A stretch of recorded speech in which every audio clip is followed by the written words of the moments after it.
Oh, hello there. I'm Bilchen Cooper. In this class, I'll read to all of you. Chapter 23 of Dracula. S. Oh. Dracula. Bram Stoker. Chapter 23. Doctor. 3 October. The time seemed terribly long whilst we were waiting for the coming of Godalming. And Quincy Morris. The professor tried to keep our minds active by using them all the time. I could see his beneficent purpose. By the side glances which he threw from time to time at Harker. The poor fellow is overwhelmed in a misery that is appalling to see.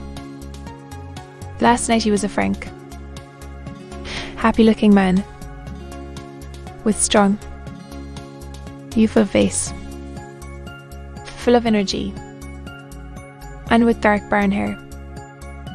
Today he is a drawing, haggard old man, whose white hair matches well with the hollow burning eyes and grief-written lines of his face. His energy is still intact.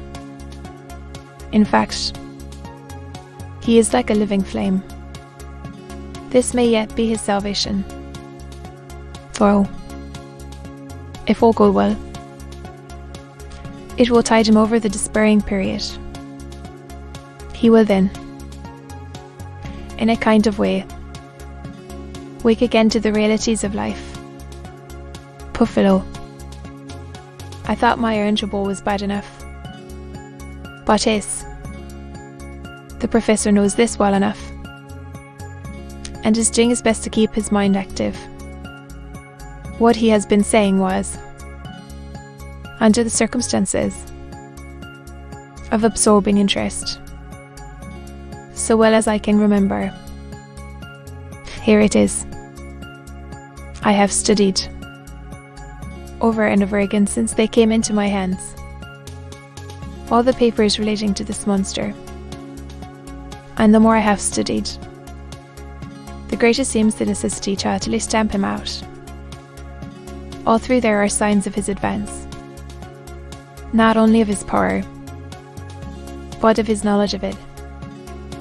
As I learned from the researches of my friend Arminus of Budapest, he was in life a most wonderful man, soldier, statesman, and alchemist. Dracula was the highest development of the science knowledge of his time. He had a mighty brain, a learning beyond compare, and a heart that knew no fear and no remorse. He dared even to attend the Scholemans, and there was no branch of knowledge of his time that he did not essay. Well, in the brain powers survived the physical death, though it would seem that memory was not all complete. In some faculties of mind he has been, and is, only a child, but he is growing, and some things that were childish at the first are now of men's stature. He is experimenting, and doing it well, and if it had not been that we have crossed his path, he would be. It may be yet if we fail further or further of a new order of beings whose road must lead through death. Harker groaned and said, and this is all arrayed against my darling. But how is he experimenting?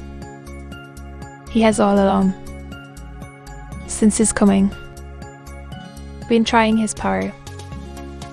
Slowly but surely, that big child brain of his is working.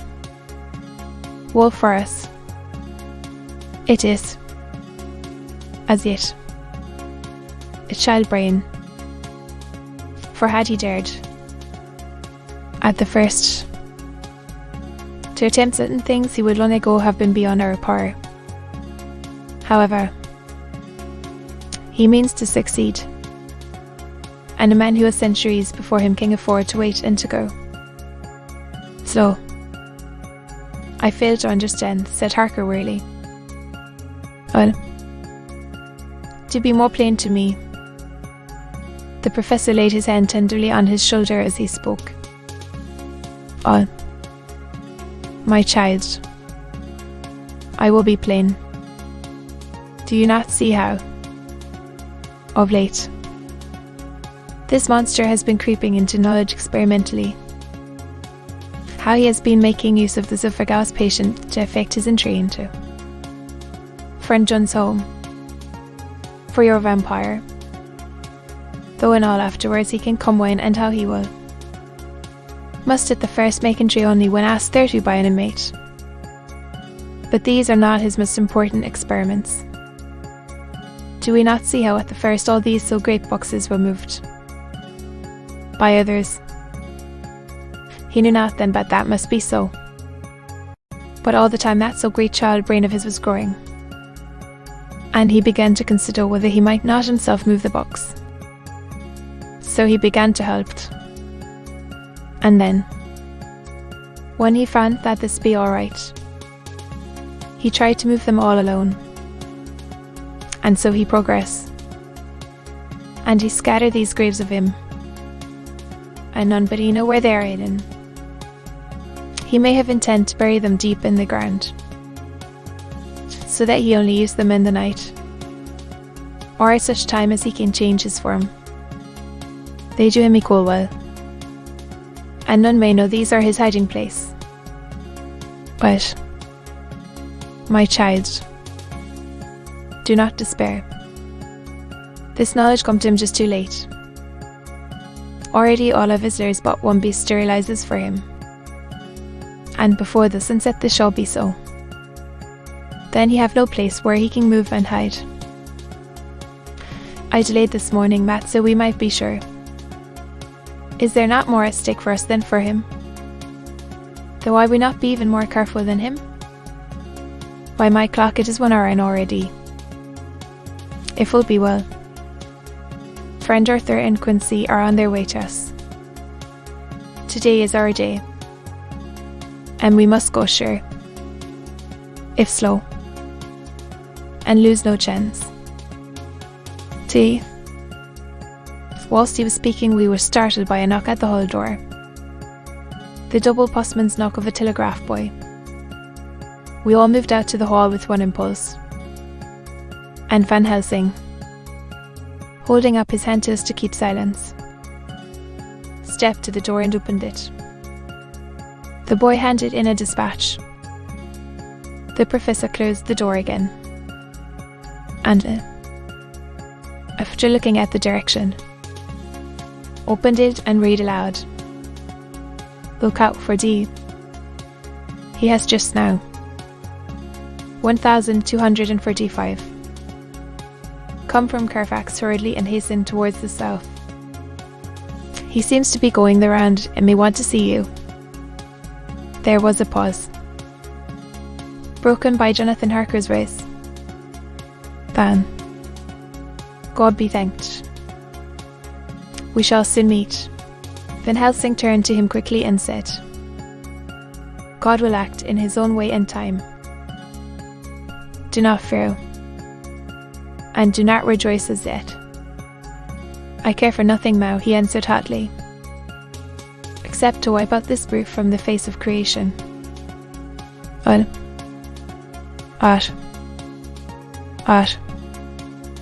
my child, said Van Helsing, God does not purchase souls in this wise. And the devil, though he may purchase, does not keep faith. But God is merciful and just, and knows your pain and your devotion to that dear Madam Mina.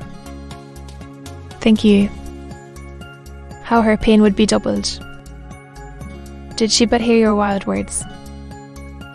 Do not fear any of us. We are all devoted to this cause, and today shall see the end. The time is coming for action. Today this vampire is limit to the powers of man, until sunset he may not change. It will take him time to arrive here at sea. It is 20 minutes past only, and there are yet sometimes before he can hither. Come, be ye never so quick. About half an hour after we had received Mice Harker's telegram, there came a quiet, resolute knock at the hall door. It was just an ordinary knock, such as is given hourly by thousands of gentlemen, but it made the professor's heart and mine beat loudly. We looked at each other and together moved out into the hall, we each held ready to use our various armaments, the spiritual in the left hand, the mortal in the right. Van Helsing pulled back the latch and, holding the door half open, stood back, having both hands ready for action. The gladness of our hearts must have shone upon our faces when on the step close to the door we saw Lord Godalming and Quincy Morris. They came quickly in and closed the door behind them, the former saying as they moved along the hall, "It is all right. We found both places destroyed?" asked the professor. "For him." They were silent for a minute, and then Quincy said, "There's nothing to do but to wait here. If, however, he doesn't turn up by 5 o'clock, we must start off, for it won't do to leave my sea." "We'll be here before long now," said Van Helsing, who had been consulting his pocketbook. Notably, in Madame's telegram, he went south from Carfax. That means he went to cross the river, and he could only do so at slack of tide, which should be something before 1 o'clock. That he went south has a meaning for us. He is as yet only suspicious, and he went from Carfax first to the place where he would suspect interference least. You must have been at Bermondsey only a short time before him. That he is not here already shows that he went to Milan next. This took him some time, for he would then have to be carried over the river in some way. Believe me, my friends, we shall not have long to wait now. We should have ready some plan of attack so that we may throw away no chance. Hush, there is no time now. Have all your arms. Be ready." He held up a warning hand as he spoke, for we all could hear a key swiftly inserted in the lock of the hall door.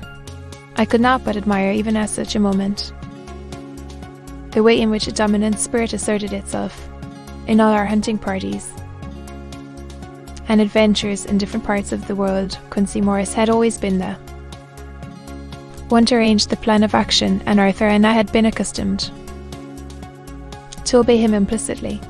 Now the old habit seemed to be renewed instinctively. With a swift glance around the room, he at once laid out our plan of attack, and without speaking a word, with a gesture, placed us each in position. Van Helsing, Harker, and I were just behind the door, so that when it was opened the professor could guard it, whilst we two stepped between the incomer and the door, Godalming behind and Quincy in front stood just out of sight, ready to move in front of the window. We waited in a suspense that made the seconds pass with nightmare slowness. The slow, careful steps came along the hall. The Count was evidently prepared for some surprise, at least he feared it.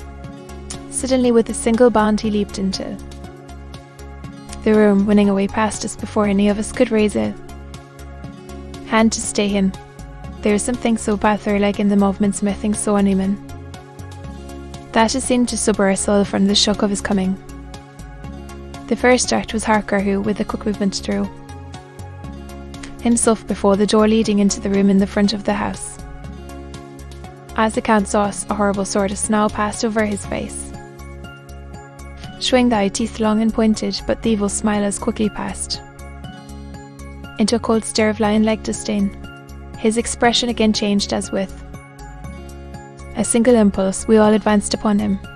It was a pity that we had not some better organised plan of attack, for even at the moment I wondered what we were to do. I did not myself know whether our lethal weapons would avail us anything. Harker evidently meant to try the matter, for he had ready his great cookery knife and made a fierce and sudden cut at him. The blow was a powerful one, only the diabolical quickness of the Count's leap back saved him. A second less and the trenchant blade had shone through his heart. As it was, the point just cut the cloth. Of his coat, making a wide gap, whence a bundle of banknotes and a stream of gold fell out. The expression of the Count's face was so hellish that for a moment I feared for Harker, though I saw him throw the terrible knife aloft again for another stroke.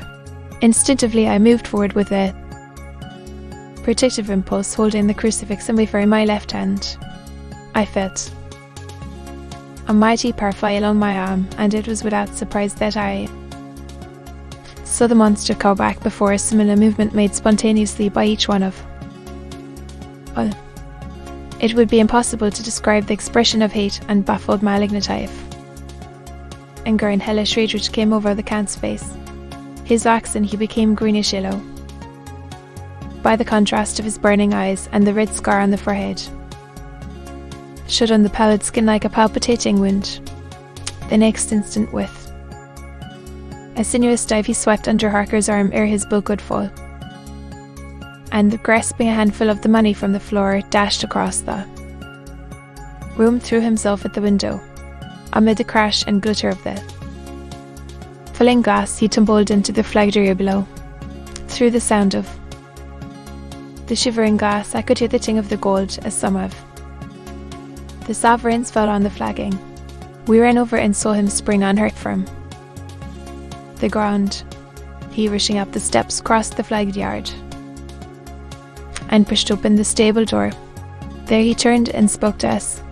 "You think to baffle me, you with your pale faces all in a row, like sheep in a butcher's. You shall be sorry yet, each one of you. You think you have left me without a place to rest, but I have more. My revenge has just begun.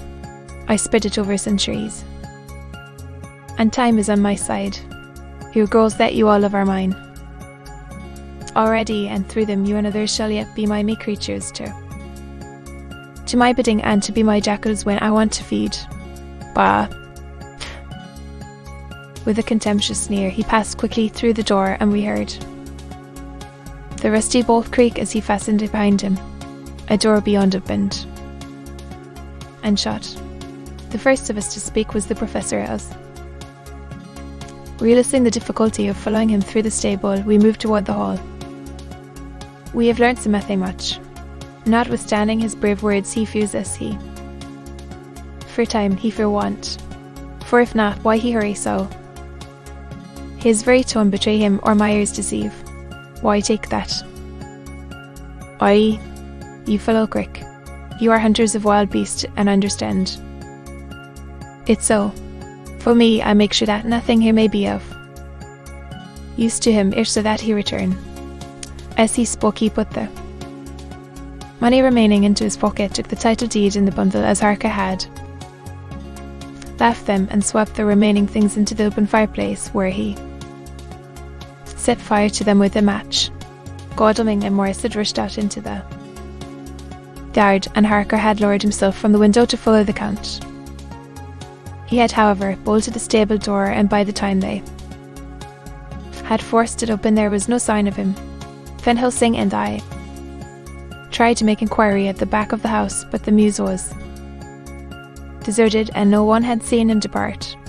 It was now late in the afternoon, and sunset was not far off. We had to recognize that our game was up. With heavy hearts we agreed with the Professor when he said that let's go back to Madam Mina, per dear Madam Mina. All we can do just now is done, and we can there at least protect our. But we need not despair. There is but one more earth box, and we must try to find it. When that is done, all may yet be well. I could see that he spoke as bravely as he could to comfort Harker. The poor fellow was quite broken down now, and again he gave a low groan which he could not suppress, was thinking of his wife. With sad hearts we came back to my house, where we found Miss Harker waiting us with an appearance of cheerfulness which did honour to her bravery and unselfishness. When she saw our faces, her own became as pale as death. For a second or two her eyes were closed, as if she were in secret prayer, and then she said cheerfully, I can never thank you all enough. Oh, my poor darling. As she spoke, she took her husband's grey head in her hands and kissed it, lay up her head here and breast it. All. Will yet be well, dear. God will protect us if he so will. It in his good intent. The poor fellow groaned. There was no place for words in his sublime misery. We had a sort of perfunctory supper together, and I think it cheered us all up somewhat. It was perhaps thou.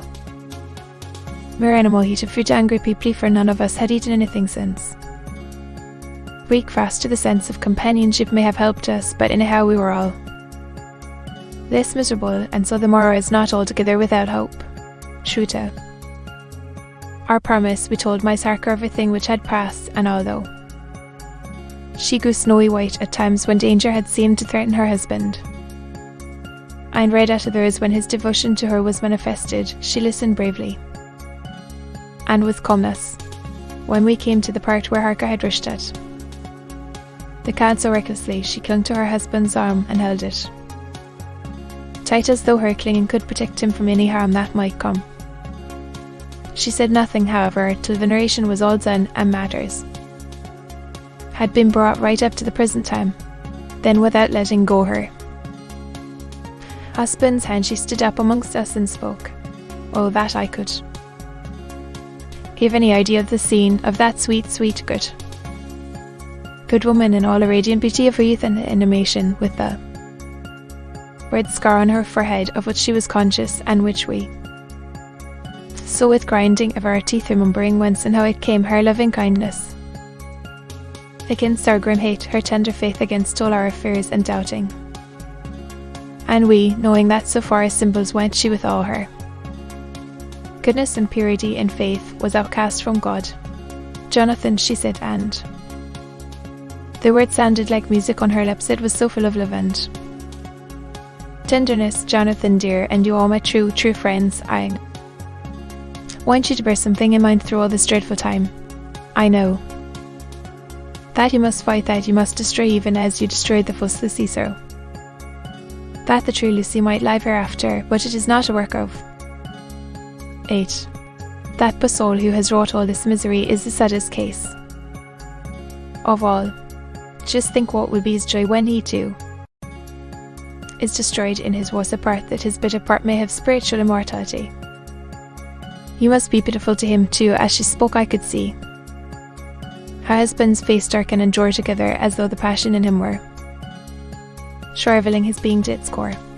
Instinctively the clasp on his wife's hand grew closer till his knuckles looked white.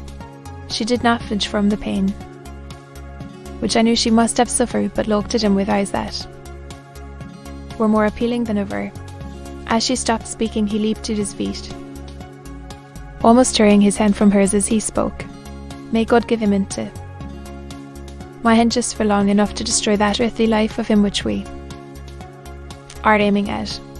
All hush, in the name of the good God. Don't say such things, Jonathan, my husband, or you will crush me with fear and horror. Just think, my dearie, have been thinking all this long day of it, that perhaps someday I too may need such pity, and that some other like you and with equal cause for anger may deny it to me. Oh, my husband, indeed I would have spared you such. I thought had there been another way, but I pray that God may not have treasured your wild words, except as the heartbroken wail of a very loving and sorely stricken man. O God, let these poor white hairs go, in evidence of what he has suffered, who all his life has done no wrong. We men were all in tears now. There was no resisting them, and we wept openly. She wept too, to see that her sweeter counsels had prevailed. Her husband flung himself on his knees beside her, and putting his arms round her, hid his face in the folds of her dress.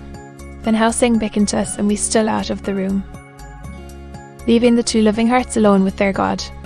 Before they retired, the professor fixed up the room against any coming of the vampire, and assured Miss Harker that she might rest in peace. She tried to school herself to the belief, and manifestly for her husband's sake tried to seem content. It was a brave struggle, and was, I think and believe, not without its reward. Van Helsing had placed it, and the bell which either of them was to sound in case of any emergency. When they had retired, Quincy, Godalming, and I arranged that we should set out, dividing the night between us and watch over the safety of the poor-stricken lady. The first watch falls to Quincy, so the rest of us shall be off to bed as soon as we can. Godalming has already turned in for his is the second watch. Now that my work is done, I too shall go to bed. Jonathan Harker's journal. 3-4 October, close to midnight. I thought yesterday would never end. There was over me a yearning for sleep, in some sort of blind belief that to wake would be to find things changed, and that any change must now be for the better. Before we parted, we discussed what our next step was to be, but we could arrive at no result. All we knew was that one earth box remained, and that the Count knew where it was. If he chooses to lie hidden, he may baffle us for years, and in the meantime, the thought is too horrible. I dare not think of it even now. This I know, that if ever there was a woman who was all perfection, that one is my poor aunt. Darling, I love her 1,000 times more for her sweet pity of last night, the pity that made my own hate of the monster seem despicable. Surely God will not permit the world to be the poorer by the loss of such a creature. This is hope to me. We're all drifting reefwards now, and faith is our only anchor. Thank God, Mina is sleeping, and sleeping without dreams. I fear what her dreams might be like, with such terrible memories to ground them in. She has not been so calm within my seeing since the sunset. Then, for a while, there came over her face a repose which was like spring after the blasts of March. I thought at the time that it was the softness of the red sunset on her face, but somehow now I think it has a deeper meaning. I am not sleepy myself, though I am weary to death. However, I must try to sleep, for there is tomorrow to think of, and there is no rest for me until later. I must have fallen asleep, for I was awaked by Mina, who was sitting up in bed with a startled look on her face. I could see easily, for we did not leave the room in darkness. She had placed a warning hand over my mouth, and now she whispered in my ear, "Art, there is someone in the corridor." I got up swiftly and, crossing the room, gently opened the door. Just outside, stretched on a mattress, lay Mr. Morris, wide awake.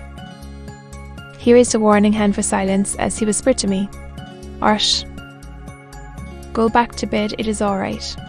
One of us will be here all night."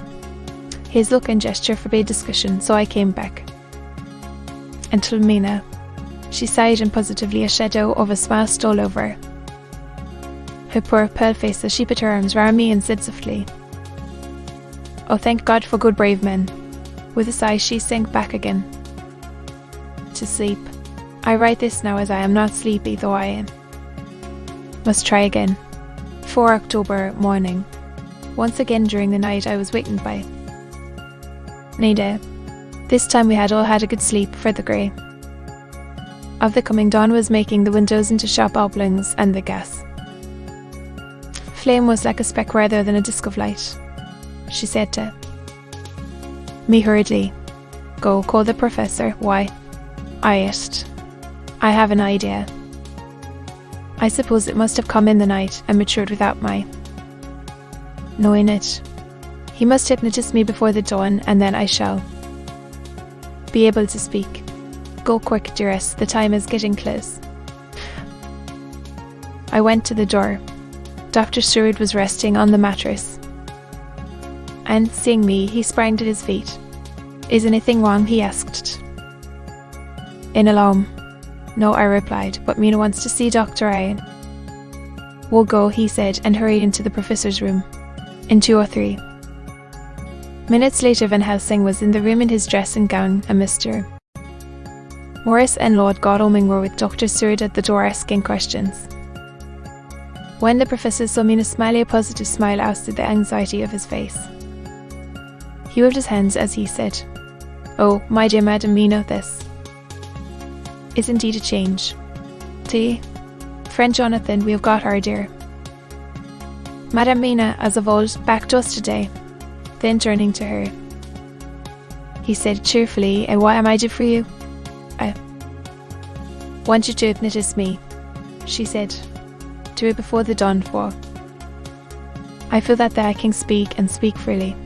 Be quick, for the time is short." Without a word, he motioned her to sit up in bed. Looking fixedly at her, he commenced to make passes in front of her, from over the top of her head downward, with each hand in turn. Mina gazed at him fixedly for a few minutes, during which my own heart beat like a trip hammer, for I felt that some crisis was at hand.